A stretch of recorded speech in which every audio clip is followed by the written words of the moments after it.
Mi nombre es Marlon Mejía y este es el video de la última tarea en la cual tenemos que relacionar la Fast Fourier Transform, ¿verdad? En cuanto a todos los elementos también de la rúbrica que la máster Elizabeth Espinosa Canales, la docente de la clase, nos ha instruido a realizar. La clase pues es Métodos Matemáticos para Física, MFS 603, y el título del tema que hemos elegido es la Fast Fourier Transform en la tomografía computarizada, reconstruyendo el interior del cuerpo humano, de las proyecciones a lo que es la imagen, ¿verdad? Una imagen anatómica de un paciente, un viaje a través de los dominios del Fourier. Vamos a ver, enfocarnos específicamente a lo que es lo que tiene que ver la Fast Fourier Transform, la transformada rápida de Fourier, eh, en este tema, ¿verdad? Entonces exploraremos lo que son las aplicaciones más impactantes del procesamiento de señales, además del papel crucial que efectivamente juega la transformada rápida de Fourier en la tomografía computarizada, dado el manejo inmenso de datos que se dan en estos casos. Entonces, veremos por qué elegimos el modelo matemático específico, cómo se van a ver los datos crudos, ¿verdad? Y cómo se trabaja con ellos hasta obtener pues una imagen, por así decirlo, anatómica. En realidad lo estaremos haciendo con un modelo de prueba. Estos modelos de prueba generalmente se les llama phantoms. Entonces, vamos a la siguiente diapositiva. Una agenda rápida sería la relevancia de este phantom. Shep Logan, ¿verdad? Se le llama a ese fantoma en honor a las personas que lo realizaron allá por la época de los 1960. Proyección de los datos crudos en el dominio del tiempo y el espacio.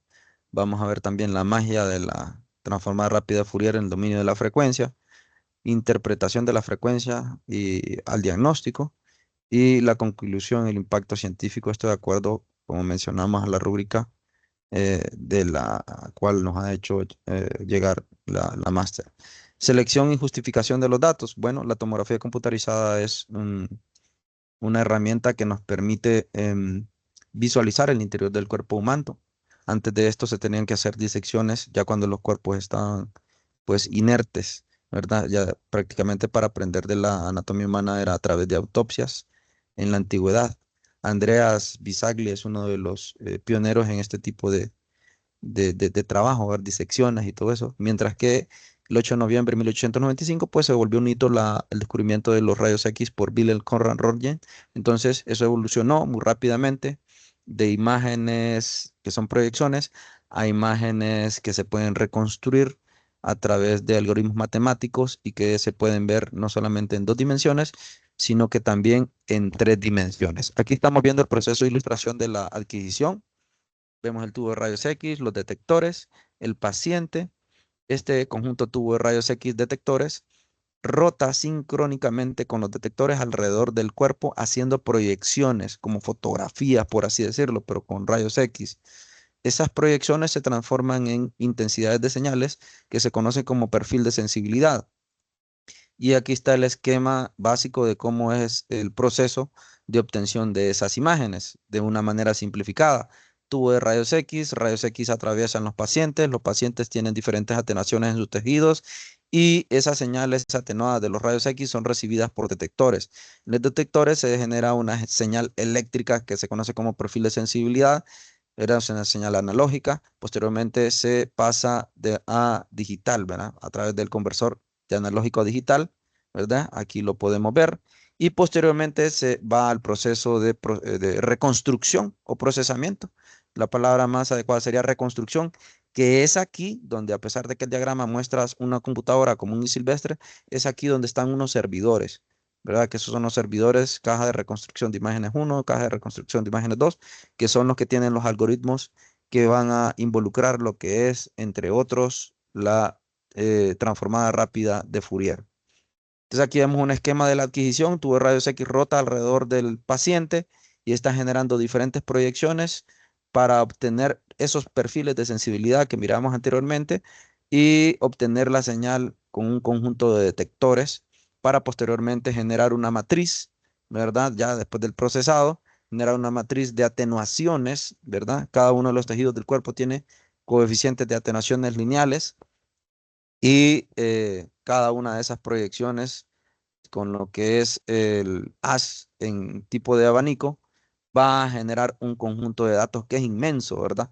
Hay imágenes que requieren hasta 500 proyecciones para obtener una matriz de 256 por 256, una imagen en 2D, pero también pueden haber imágenes de 512 por 512 y de 1024 por 1024, las cuales requerirán más proyecciones. Entonces, tendrán mucho mayor resolución espacial y todo eso, etcétera, etcétera.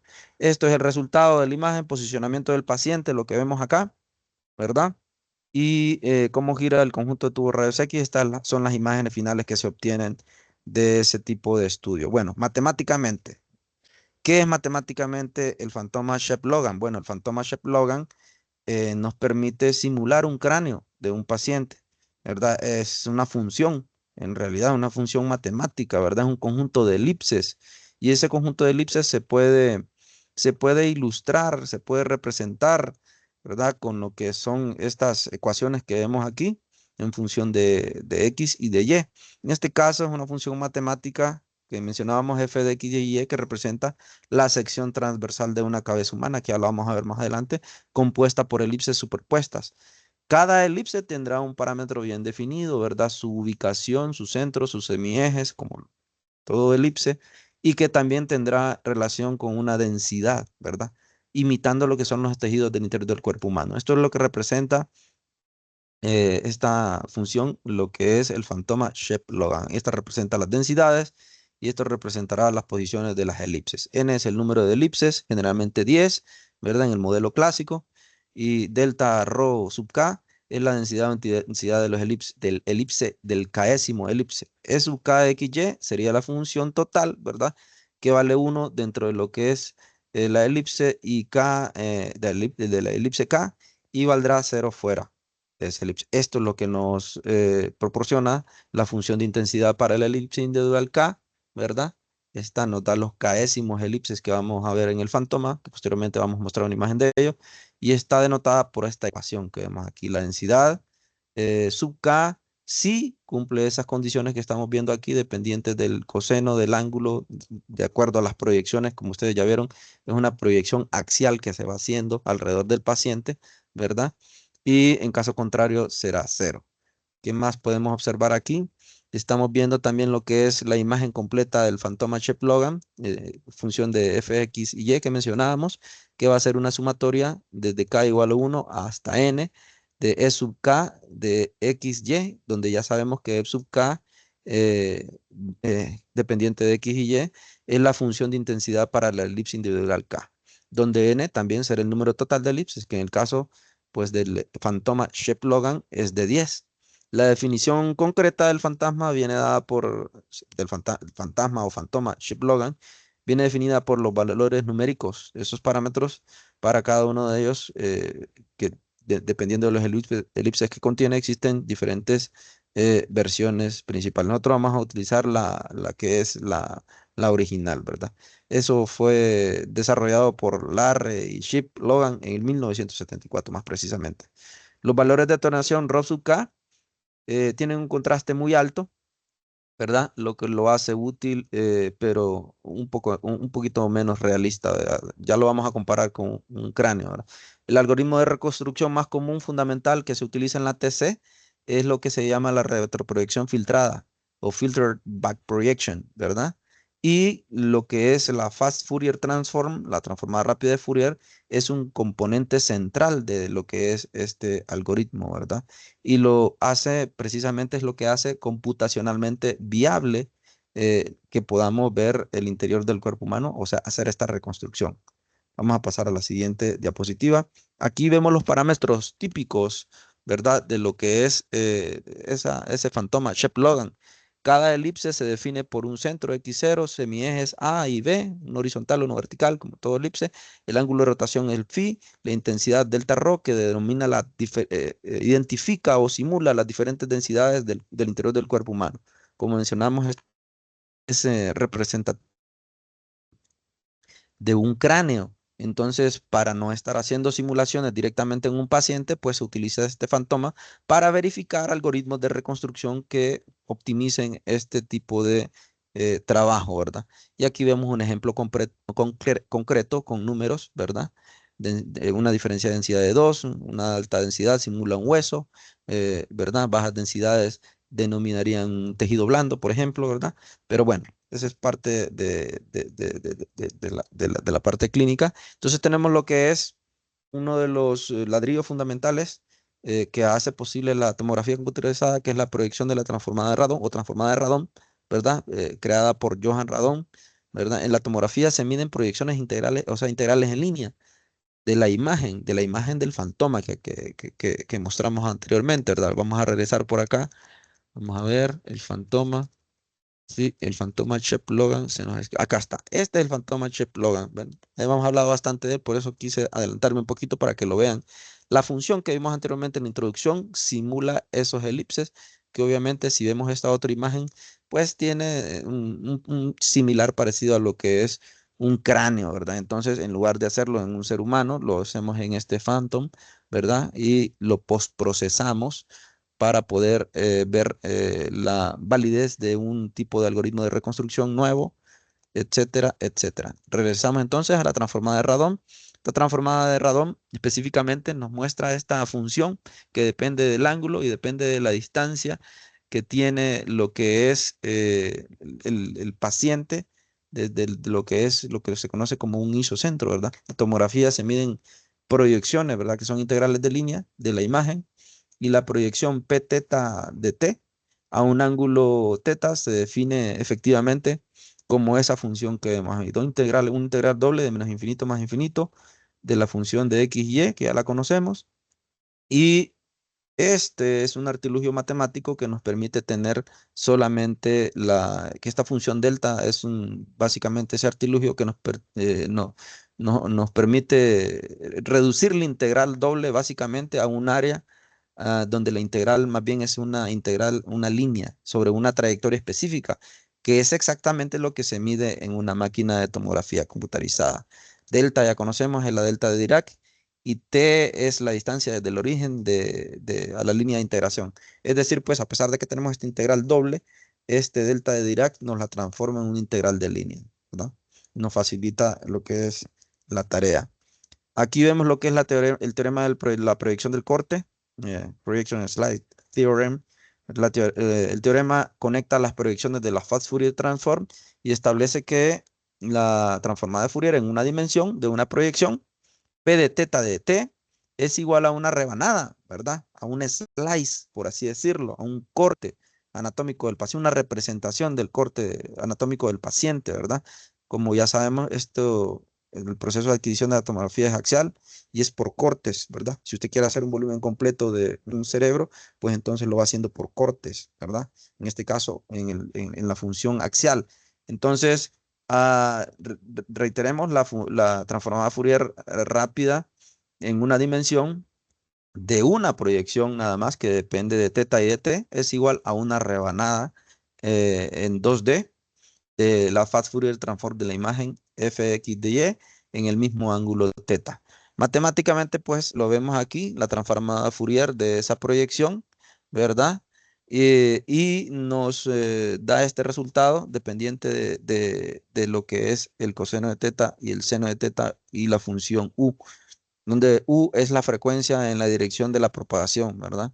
De lo que es el haz de rayos X. F1 sería la transformada de Fourier en una dimensión y F2 sería la transformada de Fourier en segunda dimensión. Entonces, si podemos interpretar esto de alguna forma, es como que todas las transformadas de Fourier en una dimensión, en cada ángulo, ¿verdad? Están generando toda la imagen completa, ¿verdad? Entonces, ya lo vamos a ver en un diagrama más adelante, acumulando todas esas imágenes de 0 hasta 180 grados, como vamos a ver, representará la imagen completa ya en dos dimensiones. Reconstrucción por filtrado o lo que se conoce retroproyección filtrada, ¿verdad? Filter back projection. Ese método es el que efectivamente utiliza la transformada rápida de Fourier para reconstruir la imagen a partir de las proyecciones. Los pasos son En primera instancia, calcular la transformada de Fourier rápida en una dimensión, hacer cada proyección en un ángulo pertinente, ¿verdad? Aquí vemos la función, ¿verdad? Aquí ya la vemos la transformada de Fourier y al aplicar un filtro en el dominio de la frecuencia, entonces vamos a hacer básicamente una multiplicación por lo que es U, ¿verdad? El valor de U, en este caso el valor absoluto. Entonces una representación, este es un carácter chino que significa representación, una representación como el filtro de Shep-Logan, ¿verdad? La magnitud de U por el zinc, ¿verdad? Y ya esa transformada filtrada, entonces nosotros la multiplicamos por la magnitud de U, y estamos haciendo el proceso de filtrado, y posteriormente hacemos la transformada inversa de Fast Fourier Transform para obtener las proyecciones filtradas, que será nuestra Q de teta de t, ¿verdad? Sería la transformada inversa para pasarla al dominio original. Entonces la retroproyección sería el paso D. La imagen se reconstruye integrando sobre todos los ángulos, ¿verdad? F de X y Y aproximadamente va a ser igual de 0 a 180 grados, ¿verdad? Ya vamos a ver cómo hay una a pesar de que el tomógrafo gira 360 grados, pero con solo 180 grados se pueden obtener toda los 360, dado que los rayos X atraviesan totalmente la anatomía del cuerpo del paciente. Entonces obtendremos esta función, integramos de 0 a pi, ¿verdad? Integramos lo que es la transformada inversa de Fourier para obtenerla específicamente, ¿verdad? Ese es el caso. Y aquí vemos, tratamos de ver un diagrama básicamente de lo que es el proceso que estamos explicando ahorita, que creo que aparece mejor en este. Pero estamos viendo el flujo del proceso de la imagen a datos y viceversa. Tenemos el fantasma de Ship-Logan, que es como que le hayamos hecho el escáner a un paciente, entonces nos va a dar una función, ¿verdad? Dependiente de X y Y en el dominio espacial. Le aplicamos la transformada de Radon, obtenemos lo que se conoce como un sinograma, o sea, los datos crudos de las proyecciones en el dominio angular teta y t, ¿verdad? Y le aplicamos la Fast Fourier Transform filtrada y obtenemos la imagen reconstruida. Eso para una posición, para una proyección, como una foto que le tomó el tubo de rayos X al paciente en un ángulo, ¿verdad? Lo repetimos hasta completar los 180 grados y en ese caso ya tendríamos completo, como quien dice, para pasarlo a dos dimensiones, sumando o apilando, más bien sería la palabra, todas esas transformadas de Fourier en una dimensión y obtendremos ya la imagen completa. Vamos a continuar. Esta es otra representación del mismo proceso explicado con otros detalles. ¿Ve? Vemos el filtro Shep-Logan, que es un filtro común usado en reconstrucción, que lo que va a hacer es suavizar, ¿verdad? Es un filtro ideal para la magnitud de U y reduce los artefactos, ¿verdad? Vamos a ver más adelante más detalles de ellos. Y esto es el filtro Shep-Logan, H de U, magnitud de U, por el zinc de U sobre 2 por U máximo, ¿verdad? En este caso, U máximo es la frecuencia máxima, ¿verdad? Y esto tiene que ver con el teorema de Nyquist o con la frecuencia de Nyquist de muestreo que vamos a ver un poquito más adelante. El fantasma Shep-Logan es nuestro paciente de prueba, como ya habíamos mencionado. Entonces, a él es el que le vamos a simular matemáticamente a todas esas proyecciones y vamos a querer, como ya sabemos cómo es él, ¿verdad? Esta es la imagen que en realidad trabajamos y es la imagen que al final deberíamos de obtener, ¿verdad? Podemos compararla y ver cuántos errores puede tener el sistema tomográfico o qué tan precisa es la reconstrucción que estamos utilizando. En este caso, este es el algoritmo, este es el script, perdón, que utilizamos para generar este fantoma Ship-Logan. Lo hicimos en Python, ¿verdad? Entonces, para desarrollar y probar el algoritmo de TC, necesitamos un modelo de referencia. Esa referencia es este fantoma Ship-Logan. Para evitar obviamente también los problemas éticos que puedan haber de privacidad, si un paciente no necesita rayos X, no hay que hacérselos, entonces ni qué mejor cosa que tener este tipo de fantomas que serán la solución para hacer las reconstrucciones y los procesados convenientes para verificar la calidad o verificar cualquier otro detalle en cuanto a lo que es los controles de calidad que se le deben realizar a un tomógrafo. ¿verdad? Entonces, es un modelo matemático de un cráneo que define ecuaciones, que se define por ecuaciones de elipses, ¿verdad? Esas elipses, si ustedes se fijan, están superpuestas y lo primero en cuanto a ética es idóneo porque no involucra personas, lo que habíamos mencionado. Hay una norma que indica que si un paciente no necesita rayos X, no hay que hacerle rayos X, ¿verdad? Segundo, es preciso, al ser matemático, entonces nosotros conocemos su estructura interna perfectamente definido por la ecuación que mostrábamos allá arriba y nos permite medir con exactitud el error de nuestros algoritmos. Y tercero, es pertinente porque simula las características reales como el hueso, como el tejido blando y hasta posibles tumores, ¿verdad? Es el estándar de oro, por así decirlo, para validar la calidad de un sistema de TC. Sin él, el desarrollo de esta tecnología habría sido mucho más lento, ¿verdad?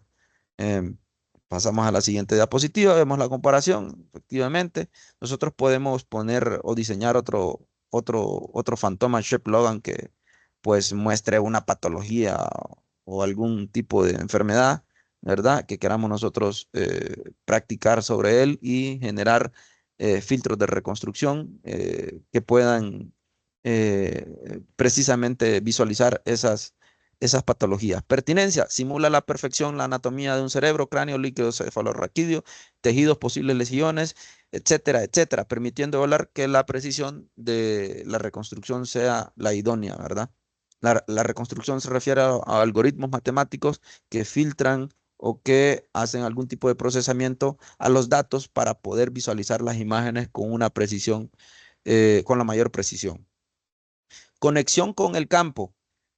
Sin una prueba estándar como esta, con este Fantoma, no se podría desarrollar, comparar y validar de manera confiable los escáneres médicos, como mencionábamos anteriormente, ¿verdad?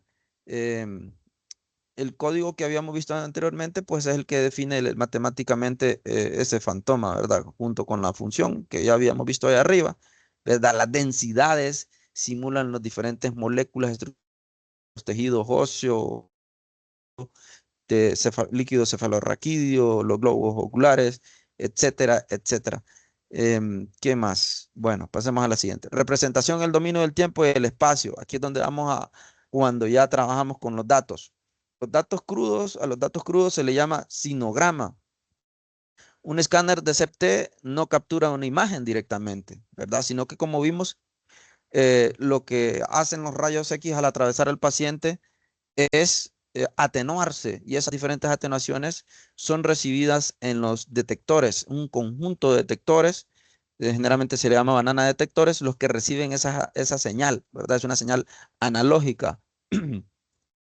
Y el sinograma, que es este que estamos viendo aquí, ya es el que vemos aquí, el sinograma es la representación de esos datos crudos, cada fila es una proyección para un ángulo teta específico y el análisis descriptivo de este sinograma es que podemos ver aquí en el eje X, ¿verdad? Tenemos la posición del detector y en el eje Y tenemos el ángulo de proyección.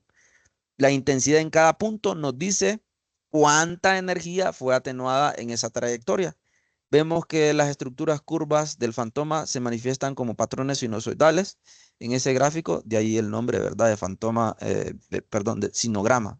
Vemos aquí las amplitudes, van desde el morado oscuro hasta llegar hasta el amarillito, ¿verdad? Intensidades de atenuación relativamente bajas, o sea que atravesó estructuras anatómicas como tejido blando, por ejemplo, aire, ¿verdad? Que no representan mucha absorción o atenuación de los rayos X, hasta la parte de máxima absorción, que en este caso es amarillito, que serían tejidos puramente óseos, ¿verdad? Entonces, un escáner de CT no toma una fotografía, sino que hace mediciones, proyecciones, em, un rayo X que atraviesa el objeto o el paciente desde un ángulo. El sensor mide cuánta energía fue atenuada. Este proceso se repite cada cierto ángulo, ¿verdad? 500 para una imagen de 256 por 256. Muchas más proyecciones para matrices mayores de imágenes, 1024, 1024, etcétera, etcétera. De entre mayor sea la resolución espacial que requerimos, entonces más proyecciones se van a requerir. El resultado, obviamente esto va relacionado también con la microelectrónica, ¿verdad? El resultado crudo de todo este procesamiento es lo que llamamos sinograma, Esa gráfica que acabamos de explicar es nuestra ventana de datos en el dominio del espacio antes de aplicar la Fast Fourier Transform, ¿verdad? Entonces, si leemos esta gráfica, repetimos, el eje Y representa el ángulo de proyección de 0 a 180 grados y el eje X representa la posición del detector y obviamente la intensidad que recibe ese detector en cada punto y nos indica la atenuación total medida en esa posición y a ese ángulo precisamente, ¿verdad? Si se fijan, la estructura de las curvas del fantoma o fantasma se descomponen en patrones sinusoidales, ¿verdad? Entonces, efectivamente, esos patrones sinusoidales son los que le dan el nombre de sinograma. Transformada en el dominio de la frecuencia y filtrado. Entonces, aquí podemos ver en esta diapositiva, ya se basa en el teorema central, ¿verdad? Que es el teorema de la proyección, el Fourier Slice, establece que, como mencionábamos a comienzo, la Fast Fourier Transform, o transformada rápida de Fourier en una D de una proyección, eh, de una proyección que el tubo de rayos X hace una proyección del paciente. Recuerden que esto está rotando 360 grados, ¿verdad? Una proyección, pero una proyección en un ángulo es una Fast Fourier Transform en una dimensión, es una línea, en el espacio de Fourier 2D de la imagen final. Es decir, pues, si nosotros nos remitimos a este diagrama que está aquí y vemos, efectivamente, vamos a ver dónde está el 0 grados aquí, por ejemplo, este que estamos viendo aquí en el espectro de frecuencia, está a 0 grados, ¿verdad? La proyección se hizo analizada, perdón, en un ángulo de 90 grados, ¿verdad? La energía en bajas frecuencias es 0.1, efectivamente 97%, o sea que esa frecuencia tiene poca energía, ¿verdad? El proceso clave se aplica, el proceso clave para obtener este conjunto de datos es que se aplica la transformada de Fourier rápida a cada proyección, a cada fila del sinograma, y esto nos lleva al dominio de la frecuencia, ¿verdad? El filtrado, pues obviamente es crítico, ya vamos a ver cómo son las frecuencias, cómo se interpreta este diagrama. Las frecuencias altas, detalles finos, ¿sí? Altas frecuencias, ¿verdad? Representan objetos pequeños, ¿verdad? Están sobrepresentadas, subrepresentadas. Entonces se aplica un filtro de frecuencia, por ejemplo, un filtro que se llama Ramlack o Chep-Logan, que mencionábamos anteriormente, para realzar antes de la reconstrucción, evitando que salgan las imágenes borrosas. Aquí en esta imagen, pues la primera imagen nos muestra el espectro de frecuencia, ahí lo vemos, el espectro de frecuencia para una proyección, ¿verdad? Y esta proyección, como mencionábamos, está en un ángulo de 90 grados y estamos viendo la amplitud de ella, ¿verdad? La amplitud de ella. En esta segunda imagen que estamos viendo aquí es el espectro de Fourier en 2D llamado, llenado, perdón, con las Fast Fourier Transform, con todas las proyecciones, ¿verdad? Y estamos viendo que nos muestra frecuencia y frecuencia en ambos ejes. Entonces, aquí en el mero centro, entonces se mira que hay mayor intensidad, ¿verdad? Entonces, significa que esta intensidad efectivamente dice que la transformada de Fourier en 1D eh, eh, tiene diferentes frecuencias, ¿verdad? Y desde este centro nos expandimos hacia afuera, ¿verdad? Aumentando la frecuencia, ¿verdad? Y también este eje nos representa la magnitud, desde magnitudes bajas a magnitudes altas, que son las amarillas, lo cual nos indica que en frecuencias bajas, en frecuencias cero, por ejemplo, miren, tenemos las mayores intensidades y esto está en magnitud logarítmica. Este es el paso que se conoce como paso mágico, ¿verdad? Fundamental en la teoría de la proyección o de teoría de la rebanada central. Nos dice que efectivamente la transformada de Fourier, que volvemos a repetir, en una dimensión, o sea, es solamente una proyección de una línea radial que cruza la transformada de Fourier en 2D de la imagen y que queremos reconstruir. En la práctica, básicamente eso significa que la transformada de Fourier rápida a cada fila de nuestro sinograma, es decir, a cada proyección individual, esto nos traslada del dominio del espacio al dominio de la frecuencia.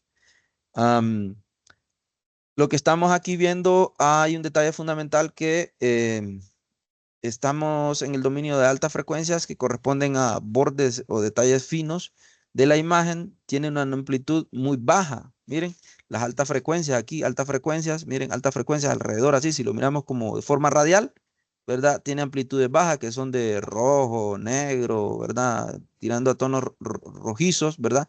Las altas frecuencias tienen amplitudes bajas, ¿verdad? Y las bajas frecuencias tienen amplitudes altas. Entonces, como mencionábamos, este es un problema. Entonces, significa que las altas frecuencias que corresponden a los bordes o detalles finos de la imagen tienen una amplitud muy baja comparada con las bajas frecuencias que comparada con las frecuencias bajas que observamos aquí alrededor. Entonces, si hacemos la transformada rápida de Fourier, obtenemos, perdón, si hacemos la transformada inversa, en ese momento entonces, obtendríamos una imagen muy borrosa, ¿verdad? Porque aquí pasaríamos de este dominio al dominio ya que nosotros como humanos podemos comprender, que es la imagen anatómica, y la imagen estaría muy borrosa. Entonces, por lo tanto, la solución a ese problema es hacer un filtrado, ¿verdad? Como ya hemos mencionado en varias ocasiones, hacemos un filtrado con un filtro Shep-Logan, entre otros que pueden haber, ¿verdad? Pero este es el más común, que realzan específicamente las altas frecuencias, ¿verdad? Que en las altas frecuencias, como mencionamos, están los detalles específicos de de la anatomía del paciente, pues. Y es ahí donde, por ejemplo, en mamografía, microcalcificaciones, esos filtros son muy importantes porque, como bien decimos, microcalcificaciones deben de ser representados muy idóneamente, ¿verdad?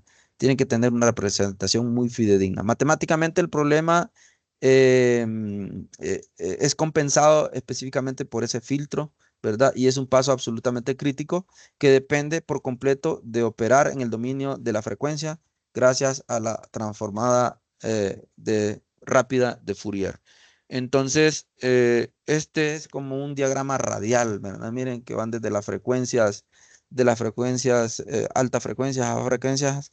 Las bajas frecuencias las tenemos en el centro, las altas frecuencias las tenemos en los bordes de la imagen de este espacio de Fourier en 2D, llenado con todas las proyecciones a cada ángulo de 0 hasta 180. Esto lo vamos a comprender un poco mejor más adelante en otra imagen. Aquí estamos viendo el espectro de la transformada rápida de Fourier en escala logarítmica, es la amplitud, ¿verdad? La amplitud.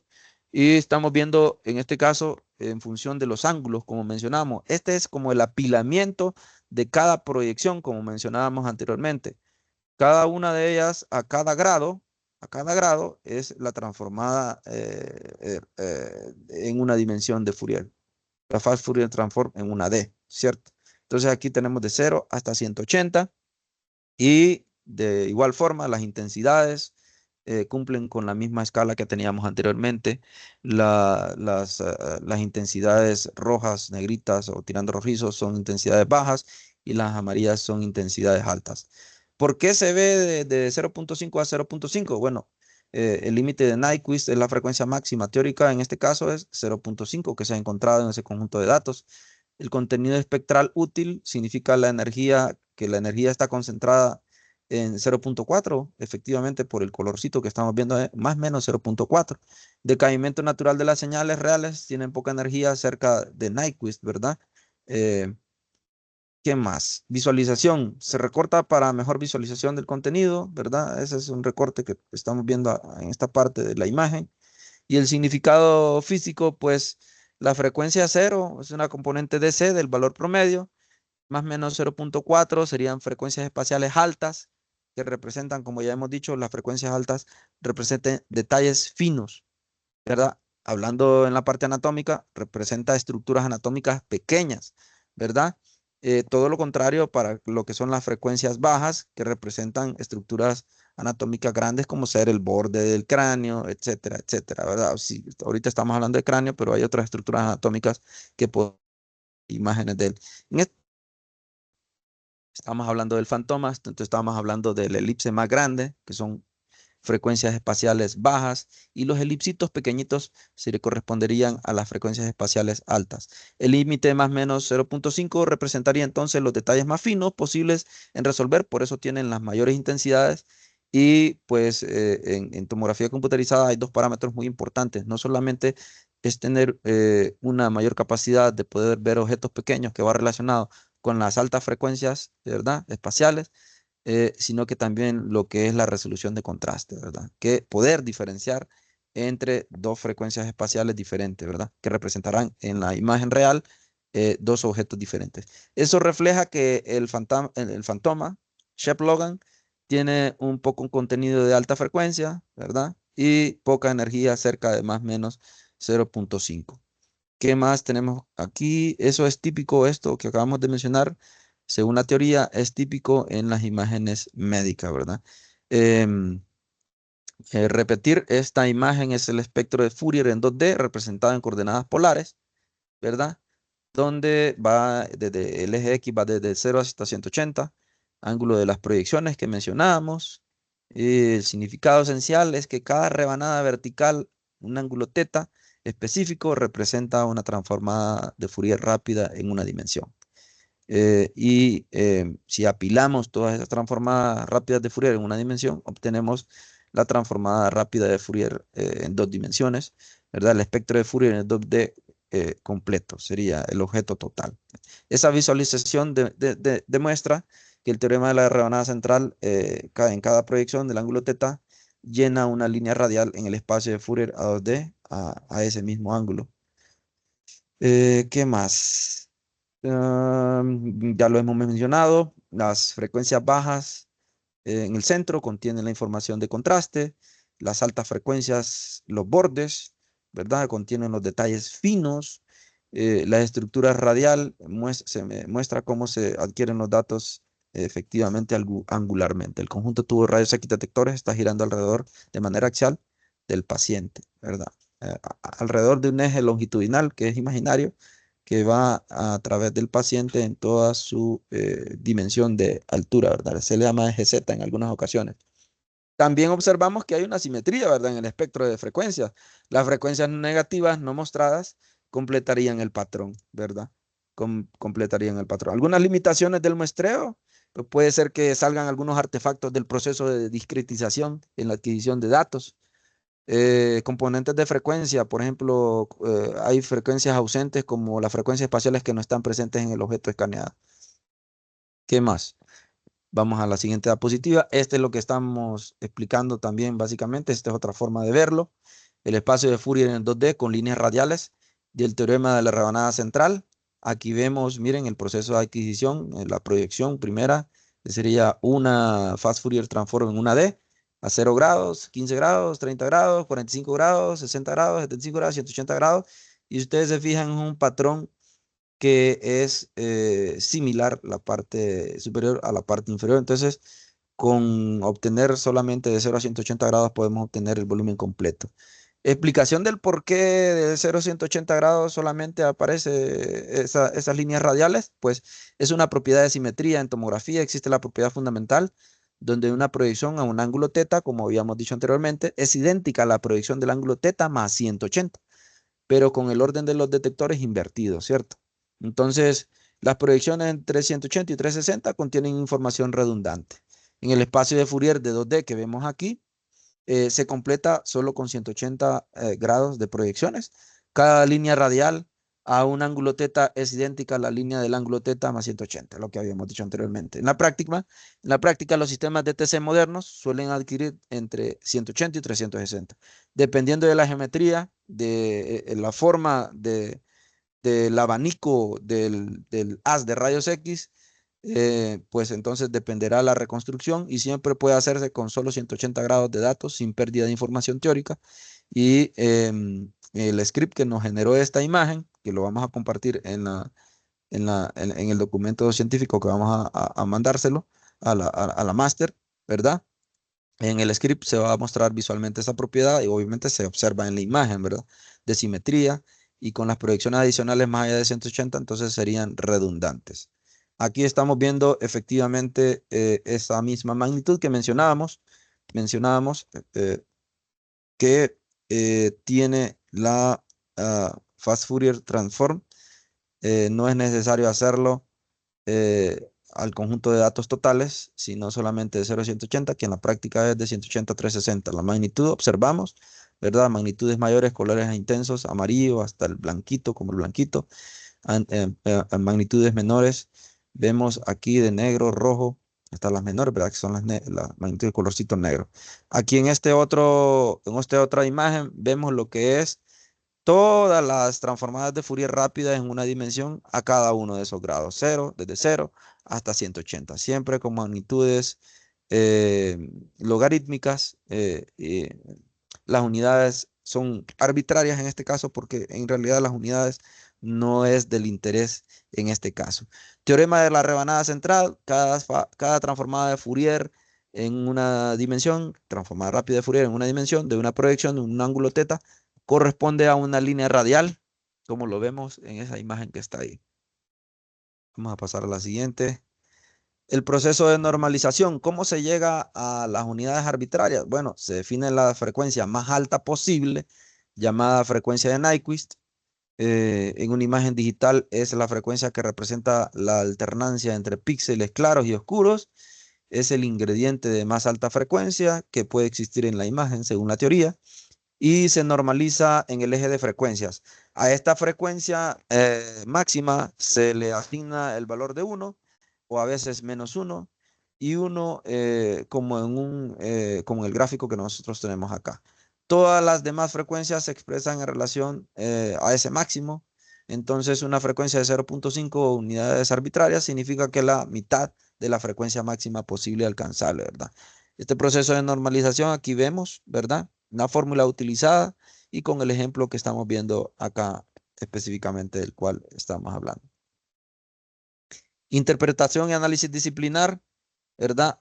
Interpretación de las frecuencias, de frecuencias a diagnóstico, ¿verdad? Porque a lo que estábamos viendo anteriormente era el análisis en función de las proyecciones a cada uno de los ángulos, análisis en cuanto a las frecuencias, análisis en cuanto a la intensidad de acuerdo a las frecuencias, ¿verdad? Mencionábamos las intensidades de colores negros hasta colores rojizos, etcétera, etcétera. Entonces, eh, ya lo habíamos mencionado antes, bajas frecuencias corresponden a las formas generales, contornos suaves de la forma general del cráneo, del cerebro. En este caso, como estamos trabajando con el fantoma Shepp-Logan, se refiere a los elipses grandes, pues que los contornos son grandes, frecuencias bajas están asociadas con objetos grandes. Altas frecuencias corresponden a los bordes, texturas y detalles finos, el límite del hueso y el tejido, un pequeño tumor, microcalcificaciones, como mencionábamos, microcalcificaciones. Entonces, por eso se requieren frecuencias, para representar eso son las frecuencias altas, ¿verdad? Aplicaciones, limitaciones. El filtrado de alta frecuencia es esencial para ver detalles clínicamente relevantes, efectivamente, y obviamente sin la transformada rápida de Fourier, este proceso sería computacionalmente inviable. Una limitación es el artefacto por frecuencia de Nyquist. Si el número de proyecciones, o sea, muestras angulares, es insuficiente, se va a submuestrear el espacio de Fourier y esto va a generar lo que se conoce como como una representación inexacta, que esto tiene un nombre específico que es, usted lo mencionaba la maestra anteriormente, que es alias, el aliasing, ¿verdad? Entonces van a aparecer muy parecida a la imagen, pero para esto también existe otra prueba de control de calidad y otro concepto que se llama Modulation Transfer Function, que va de 0 a 1, siendo 1 cuando la imagen es perfectamente igual al objeto del cual se hizo la imagen, y 0 pues que nada tiene que ver. Entonces, en realidad, eso es otra prueba de control de calidad en la cual tiene que estar dentro de unos valores precisos. Y es otra interpretación que se le puede dar también a lo que son las frecuencias espaciales altas y a las frecuencias espaciales bajas. En resumen, para los tomógrafos es fácil hacer reconstrucciones de objetos grandes y objetos con alta frecuencia, que representarían objetos pequeños, pues es ahí donde se desarrolla la microelectrónica, no solamente, pero también lo que son los algoritmos de reconstrucción, de los cuales la transformada de Fourier en una dimensión rápida es básico, es fundamental, y también en 2D. Vamos a pasar a la siguiente diapositiva. Y aquí vemos, miren, la reconstrucción sin filtro de lo que es el fantoma Shepp-Logan, imagen borrosa. Vemos aquí, como ya conocemos cómo debe ser, éticamente lo mencionábamos también, se parece a un cráneo y es más fácil hacérselo a la reconstrucción a esto que poner un paciente. La reconstrucción ya con filtro de alta frecuencia es una imagen nítida, ¿verdad? Aquí vemos una mejor definición que en la imagen en comparación, en esta parte de los elipses, ¿verdad? Y aquí también vemos una mayor nitidez en esta parte de acá en comparación con este, ¿verdad? Vemos un mejor contraste. A eso se le llama contraste. A la diferencia de intensidades entre los tonos oscuros y los tonos blancos en su distribución, tienen un mejor contraste. Lo podemos observar, lo podemos distinguir. Podemos distinguir el objeto pequeño, pero también lo podemos distinguir de lo que lo rodea. Entonces eso se le denomina contraste. Entonces aquí estamos viendo la intensidad también. Es una intensidad que varía desde 0 a 1, ¿verdad? Va desde negro puro hasta el color blanco a través de diferentes tonos de gris, ¿verdad? Estamos viendo también esta imagen que está en la posición X, en la posición Y, está en 2 dimensiones, recordando que esta es una imagen compuesta por píxeles. Comparando el filtro de altas frecuencias, vemos que compensa el efecto de borrosidad inherente en la retroproyección simple, ¿verdad? Eh, ¿Qué más? Conclusión y comunicación científica, pues en resumen, la transformada de Fourier rápida o la transformada rápida de Fourier es la piedra angular algorítmica de la TC, permitiendo la reconstrucción eficiente de la imagen a partir de proyecciones mediante el filtrado en el dominio de la frecuencia. El impacto, esto reduce el tiempo de reconstrucción de horas a milisegundos, permitiendo su uso en el tiempo real en hospitales y salva vidas. Esto. Cuando nosotros vemos un tomógrafo, en realidad no es una computadora cualquiera, sino que son unas cajas inmensas que en su interior traen unos servidores que precisamente para hacer ese tipo de reconstrucción se requiere una alta capacidad de procesamiento y aún así, ¿verdad? Disponemos de esta herramienta muy útil que es la transformada de Fourier rápida que nos facilita el trabajo. Impacto, reduce el tiempo de reconstrucción, ya lo habíamos mencionado, de horas a milisegundos, permitiendo el uso en tiempo real en hospitales y salvavidas. La reproductibilidad. Todo este proceso puede ser y fue para esta presentación replicado en Python Jupyter Notebook usando el fantasma Chep Logan, demostrando la poderosa conexión entre las matemáticas abstractas y la ingeniería. Y para finalizar, la Fast Fourier Transform, la transformada rápida de Fourier, no es solamente una ecuación, es la lente que nos permite ver lo invisible, ¿verdad? En resumen, la Fast Fourier Transform no es solo un algoritmo abstracto, sino que es el corazón computacional que hace posible la TC moderna, ¿verdad? Transformada, la transformada rápida de Fourier transforma un problema matemáticamente intratable en el dominio del espacio a uno manejable en el dominio de la frecuencia, permitiendo reconstrucciones rápidas, eficientes y precisas y diagnósticos inmediatos, ¿verdad? Todo este análisis, desde la generación del fantoma hasta la reconstrucción filtrada, se pueden codificar y reproducir exactamente en entornos como Jupyter Notebook, como Python, ¿verdad? Utilizando librerías científicas como NumPy, SymPy, SciPy. Esta reproductibilidad es un pilar de la comunicación científica moderna. Finalmente, la próxima vez que vean una imagen médica nítida, pues entonces se imaginarán todo esto de la frecuencia, las proyecciones en cada uno de esos ángulos, pero también recordarán que detrás de ella hay una elegante ecuación, ¿verdad? Que es la que representa la Fast Fourier Transform y es literalmente la lente que nos permite ver lo invisible, o sea, el interior del cuerpo humano y que salva vidas. Esta es la bibliografía que hemos utilizado, ¿verdad? Para esta presentación. Disculpas por rebasarnos el tiempo que nos permitieron. Sin embargo, pues no fue nuestra intención, sino que el tema lo ameritaba. Muchas gracias.